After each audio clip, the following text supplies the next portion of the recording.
Hi guys, welcome to my videos. So guys, if you are gonna start your driving in USA, or if you are going to USA for the first time from a different country like Canada, and you are gonna drive, there are some important tips that I'm gonna share with you that will really help you based on my experience.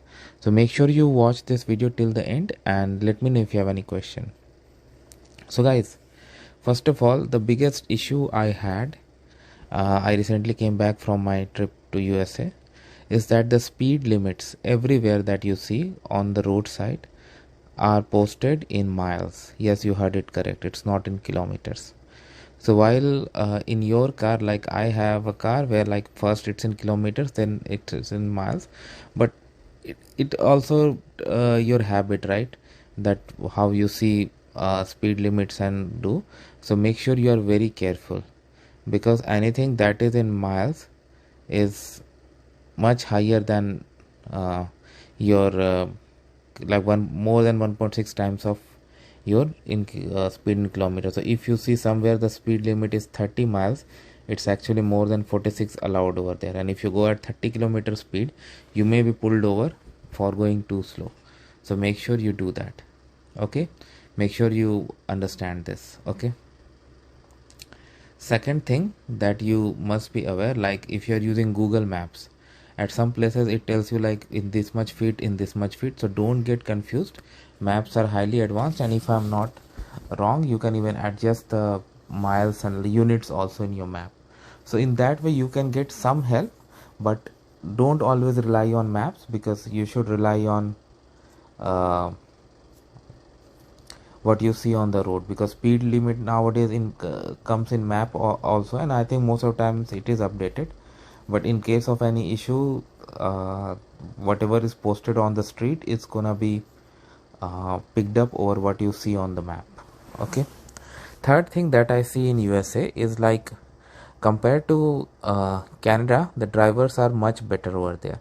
Again, like I have not gone through whole USA, but in my experience, like the way they are driving is much better than what I see in Canada, and also like they don't do much overspeeding. That also I don't see in USA. So make sure you obey the speed limits and do correct moves always.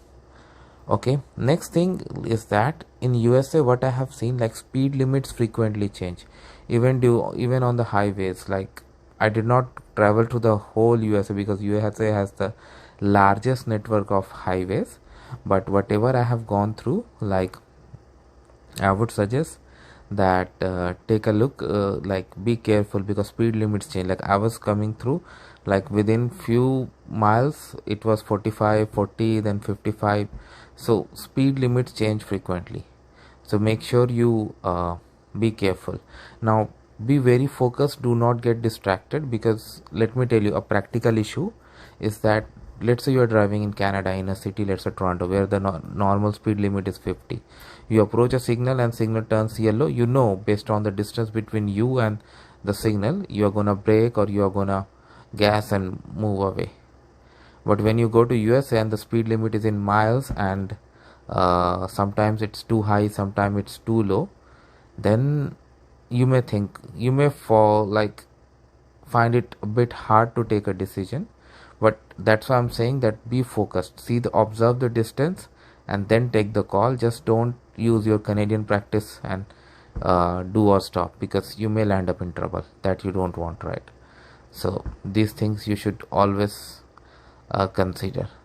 Many places, like as I said, driving is like much better I found on USA roads. So follow that, obey all the signals, and if you're going to buy gas at a gas station, again unit conversion is gonna come. Like everywhere in the world, I see people purchase gas or petroleum products in liters. In US it is purchased in gallons, so you can use that conversion. But anyway, it's automated, at least at the pump is automated, so that's gonna work. But can you believe me guys, like in USA I found a gas station that there the gas was cheaper than other places, but the only way of transaction was through cash. That doesn't mean there was a guy sitting at the pump pumping gas in your car, but you gotta pump it first, go to the counter, pay, and then come back. So I like that, although it was cheap and I had some cash, so definitely carry some cash. Roadside assistance is also really very much required if you are in USA.